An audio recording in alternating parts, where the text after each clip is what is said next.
بیٹا یہ کتنی بری بات ہے، ہمیں نیکی کر کے اسے بار بار نہیں جتانا چاہیے۔ والہا اور محمد حسن بہت اچھے دوست ہیں۔ میں شاید اس دفعہ کے پیپرز نہ دے سکوں، میری بالکل تیاری نہیں ہے، بلکہ اگر پیپر دیے بھی تو شاید میں فیل ہو جاؤں گا، اور میں فیل نہیں ہونا چاہتا۔ حسن، آپ تو ہمیشہ فرسٹ آتے ہو، تو پھر آپ پیپر کیوں نہیں دو گے؟ اور اس دفعہ آخر ایسا کیا ہوا کہ آپ کی پیپر کی تیاری نہیں ہوئی؟ کیا آپ نے پڑھنا چھوڑ دیا ہے؟ نہیں والیا بطول، میں نے پڑھنا نہیں چھوڑا، لیکن شاید قسمت کو ہی یہ منظور نہیں۔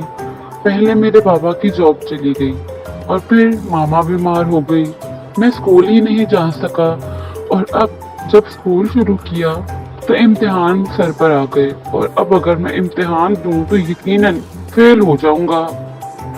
حسن، میرا خیال ہے کہ آپ کو ہمت نہیں ہارنی چاہیے اور دل لگا کر پڑھائی کرنی چاہیے، کیونکہ آپ ایک ذہین لڑکے ہو۔ مجھے یقین ہے کہ آپ تھوڑی سی محنت کے بعد ضرور پاس ہو جاؤ گے۔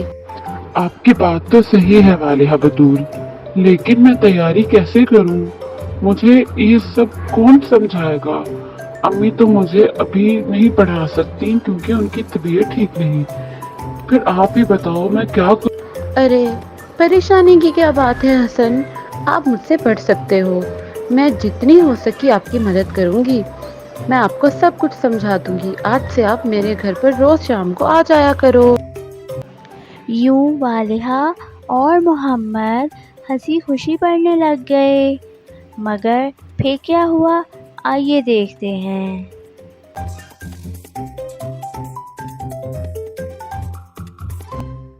کیا ہوا والیا بطول، آپ پریشان کیوں ہو؟ آج آپ کا رزلٹ تھا نا، کیا آپ کا رزلٹ اچھا نہیں آیا یا پھر کہیں آپ فیل تو نہیں ہو گئی؟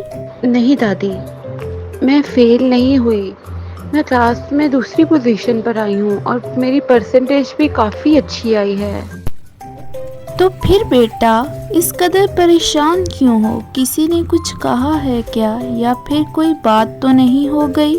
نہیں دادی، ایسی کوئی بات نہیں، بس پریشانی کی وجہ یہ ہے کہ حسن اول آ گیا ہے اور میں دوسرے نمبر پر آئی ہوں، بس یہی بات ہے جو میری پریشانی کی وجہ ہے۔ تو بیٹا حسن آپ کا دوست ہے نا، بلکہ اسے تو تیاری بھی آپ نے ہی کروائی تھی، آپ کو تو خوش ہونا چاہیے، ایسے اداس کیوں ہو رہی ہو؟ یہی بات ہے نا دادی کہ میں نے اسے تیاری کروائی اور وہ اول آ گیا، اگر میں اسے تیاری نہ کرواتی تو اول میں آتی، اسے دوسرے نمبر پر آنا چاہیے تھا، میری پوزیشن نہیں لینی چاہیے تھی۔ میں نے اپنے ماما، پاپا، فرینڈز، کزن سب کو بتایا تھا کہ میں محمد حسن کو پڑھا رہی ہوں اور اس کی اتنی مدد کر رہی ہوں، اگر وہ ٹیوشن رکھتا تو کتنی فیس دینی پڑتی، لیکن اس نے پوزیشن لے لی جو کہ اسے نہیں لینی چاہیے تھی، بلکہ میرا احسان ماننا چاہیے تھا۔ بیٹا یہ کتنی بری بات ہے، ہمیں نیکی کر کے اسے بار بار نہیں جتانا چاہیے۔ تم نے نہیں سنا کیا کہ نیکی کر دریا میں ڈال، ہمیں نیکی کر کے بھول جانا چاہیے، اگر ہم بار بار جتاتے رہیں تو ہماری نیکی ضائع ہو جائے گی اور ہمیں کوئی ثواب نہیں ملے گا۔ والہا دادی کی باتوں کو سن کر بہت دیر تک دادی کی باتوں پہ غور کرتی رہی اور پھر بولی، آپ صحیح کہہ رہی ہیں دادی، میں نے نیکی نہیں احسان سمجھا تھا، اور اسی وجہ سے میں دوم آئی ہوں، مجھے صاف دل سے نیکی کرنی چاہیے تھی، اور اب میں آگے سے ایسا ہی کروں گی۔ دادی بہت خوش ہوئی کہ والہا کو ان کی ساری باتیں سمجھ آ گئیں۔ پھر دادی نے والہا کو بہت سارا پیار بھی کیا اور ڈھیر ساری دعائیں بھی دیں۔ پیارے بچوں، ہمیں کوئی بھی کام دوسروں کو دکھانے کے لیے یا کسی لالچ میں نہیں کرنا چاہیے، بلکہ نیکی تو صرف اور صرف اللہ تعالیٰ کی خوشی کے لیے کرنی چاہیے۔